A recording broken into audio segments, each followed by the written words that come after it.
Well, when it comes to getting fired, even celebrities aren't immune to a dramatic dismissal. Ryan Gosling was let go from The Lovely Bones because he gained too much weight.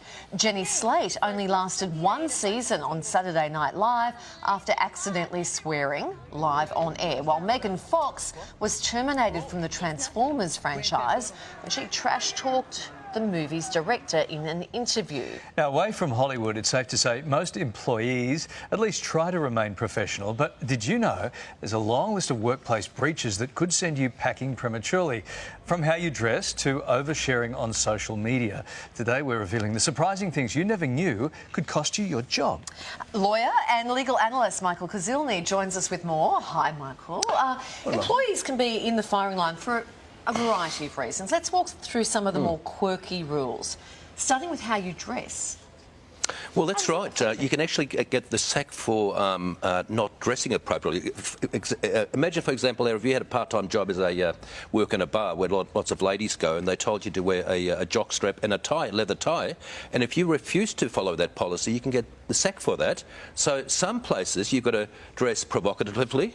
And others, for example, the ATO changed their policy a few years ago, saying that the ladies can't dress too provocatively because it doesn't fit with their public image. So whatever dress code is appropriate to that type of employment. So can we just go back to me in a leather thong and a tie here at this job? You mean the other job? Your moonlighting job. Oh, the other job, that's okay. Scenario. If that was a requirement of the job, according to the ATO guidelines. And under no circumstances would we... Well, the ATO is another story, but if that place advertised and said, look, there's lots of hens nights here, and we want you to stand at the door and you know, look like a manpower man to meet these ladies, and you turn up in a suit, they'd say, listen, we've warned you a few times, and then they could dismiss you from that job. I think Kylie's thinking, well, that business would go broke pretty quickly with me standing out the front. Now, sharing too much on social media. This is a big trap for so many people. Indeed. It can get you into hot water real quick and in a whole lot of trouble. But where do we draw the line? Well, I think the line is blurred these days because there's lots and lots of cases where people have been disgruntled and they're saying bad things about a former employer.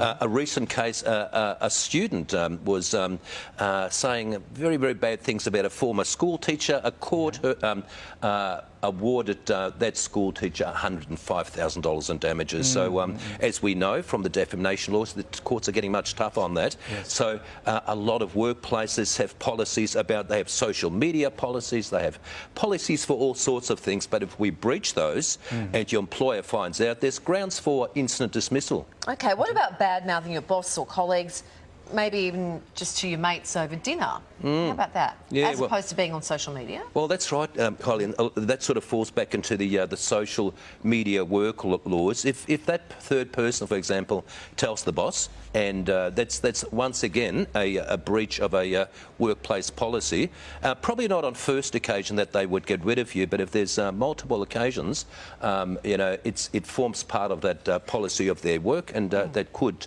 warrant a dismissal. Being drunk at work apparently is also a no-no. Who knew? But what about Friday drinks? What about a social gathering with the team, either in the office space or out at a restaurant somehow? There's also some room to make mistakes here, right? To blurred lines here. Yeah, both employee and employee must be very, very careful, and we've seen this over the years at Christmas functions. Certainly a ground for dismissal and immediate sack, and we've seen it. But what for being drunk? Being intoxicated. Right, OK. Yeah, because a lot of workplaces have drug and alcohol policies. They say, look, we're quite strict on this. Do not get intoxicated if you're associated with this firm.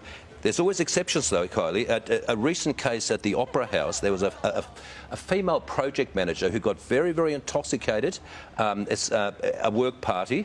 She then made some sexual remarks towards people and all sorts of grabbing and stuff.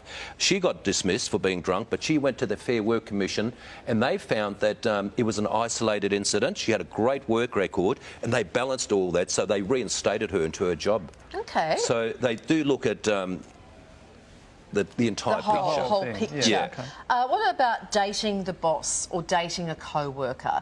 Lots of companies have very clear policy around this. Well, a lot of people meet at work because we spend more time at work than we do at home sometimes, and there's no problems with dating somebody, even getting married to somebody. We see it with police people, we see it in the army, and we see it in networks like this.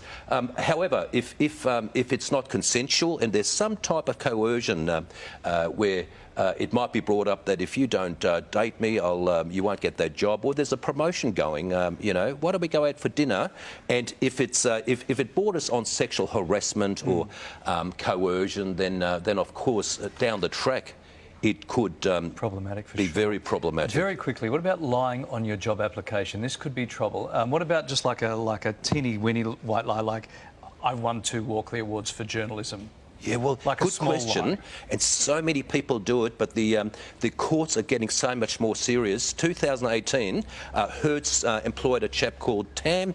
Tam said he had done that job for more than 5 years. It found out that he'd only done it for less than 12 months. And they found a whole bunch of strange behaviour. They Google searched this person, and he had about 5 previous claims against other employers. And, and he got dismissed because of that incorrect information, and the Commission found it was warranted that we should not lie on resumes. Sure, and stealing, obviously, that goes without saying. Yeah, well, that's right. A major theft, obviously, Yeah. instant dismissal, but even small things. Like stationary cupboard items. Stationery. It's costing Australia $1.5 billion on these small items, and certainly people think it's just a pen, it's just a staple, it's just this, but employers are sick and tired of it, and it's usually in a workplace policy, and it's so important that people don't steal, because 2 or 3 of those minor thefts can get people fired. Yeah, sure. Yeah. Read the fine print. Thank you. To sum it all up, employers have to give people a fair go, Yes. and employees have to do the right thing and follow the rules. Good stuff, and I swear I'll bring those post-it notes back.